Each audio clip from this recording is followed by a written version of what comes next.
Showdown pebulu tangkis tunggal putra Indonesia Chico Aura Dwi Wardoyo akan memulai perjuangannya di Japan Open 2022 pada hari ini, Rabu 31 Agustus 2022.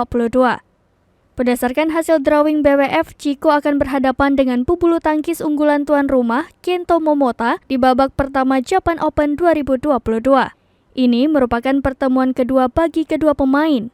Pada pertemuan perdana, Chico berhasil meraih kemenangan dari mantan peringkat 1 dunia itu.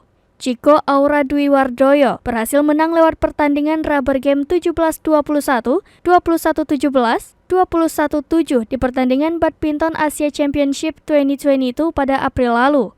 Putra kelahiran Jayapura itu mengawali bakatnya sebagai pebulu tangkis bersama PB Pemda yang sekarang disebut PB Cendrawasih. Setelah bersama dengan PB Cendrawasih, Chico melangkah lebih jauh dengan bergabung ke klub Eksis pada tahun 2013. Kehebatan Chico selama di klub Eksis berhasil menarik perhatian PBSI untuk meminangnya ke Peltanas PBSI Cipayung sebagai pemain berstatus magang.